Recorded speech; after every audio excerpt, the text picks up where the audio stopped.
Good day and welcome back to another Dbz Dokkan battle video. In this video we're going to be taking a look at the performance of the powerful comeback team in the representatives of Universe 7 Esbr. So basically, powerful comeback doesn't have its own Esbr or SBR yet, at least not one I can see. But yeah, it's basically only got a couple stages. Now you can build teams actually for quite a few stages. Vegeta's family you can build one for, but I thought reps of Universe 7 would be pretty cool, especially considering how there's quite a few really solid reps of Universe 7 units, and one of the powerful comeback leads, Vegeta, does double as a reps of Universe 7 lead. So I thought it would be pretty fun to run a powerful comeback team here and basically just see how good how good everything looks, basically. To cut a long story short, pretty decent team. A lot of it is really strong. I do think there's a couple of things that could be improved on. I think reps of Universe 7 probably needs a bit of updating. Obviously the 6th anniversary I think was where they got their big power spike, but it did kind of come just before this huge kind of red zone redo of the game where everything's just kind of spiked hugely, and I think they've kind of been left to the wayside because of it. Like, whereas originally they were the go-to guys, the go-to team, they've now kind of been left behind a little bit. But as our lead, we're going to be running Vegeta out of principle because he is a powerful comeback lead, and he's a pretty good lead, 170% across the board, so there's nothing to complain about. He's also relatively tanky as well. With an item, he's definitely quite tanky. Once he takes a couple of attacks, he's pretty tanky. So yeah, he's a good character. We've got the revive skill active as well, which is great, and we also have his active skill if we need as well. So pretty cool stuff from Vegeta. Alongside him, we've got Goku, and we've got AGL Vegeta. So Goku or AGL Goku or MUI Goku, whichever way you want to slice and dice it, is a pretty good unit. Very similar to Vegeta, except instead of his damage reduction, he's got that 70% evasion, which is still really good, even for today's standards. And he gains defense after every attack evaded. So Goku is really quite strong. To cut a long story short, like, if you want to go no item runs for this, you actually go Goku as double leads, because you rely a lot on the evasion that he brings. I think that's what most people will rely on. So Goku's really good. Also has an active skill, also has a revive, so that's all solid, fun and dandy. Then we have Super Saiyan God SS evolved Vegeta, or Super Saiyan God SS Vegeta, the AGL one. Very strong after his Extreme Z Awakening, huge damage dealer, very potent defensively once he gets a couple attacks off, which does help. And yeah, in his evolved state, it's just a huge damage dealer. Obviously his transformation is random, so it's not something we can control, but when we get it, it's nice. Alongside in Vegeta, they also share a lot of links, so that's a very cool, very potent combination to kind of run together, which I think is a lot of fun. And I enjoy running them together. I think they're very cool.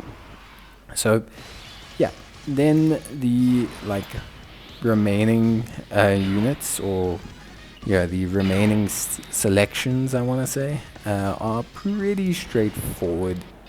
We have the Bond Forged by Master and Disciple, Ultimate Gohan and Piccolo, which are pretty good.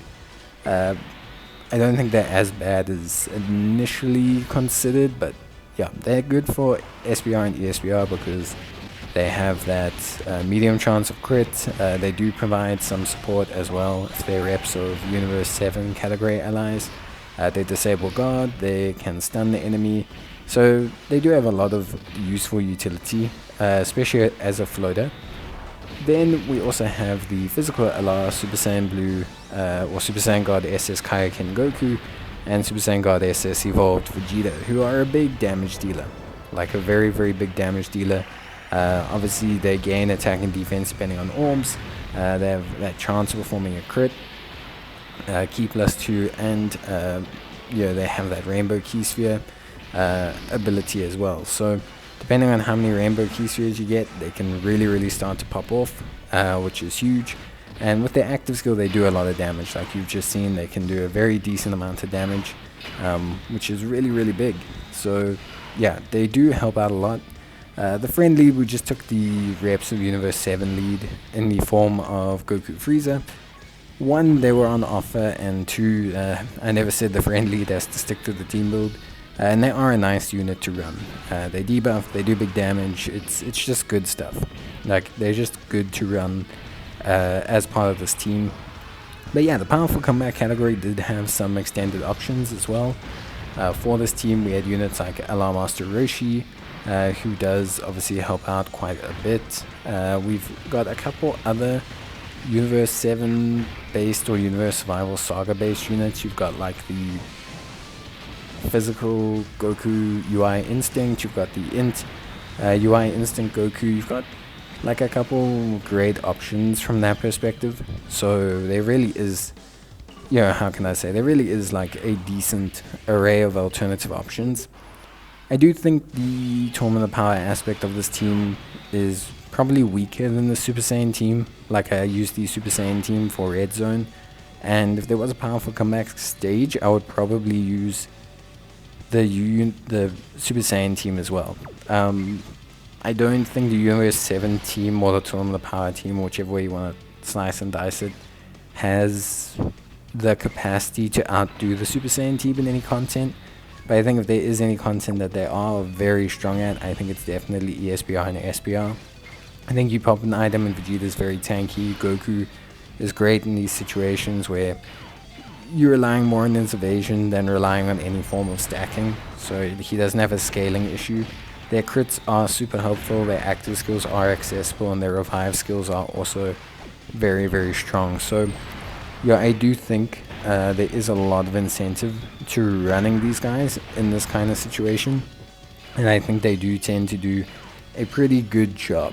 That being said, obviously any unit can take damage. That's not something that's a surprise, and the stage still does hit quite hard.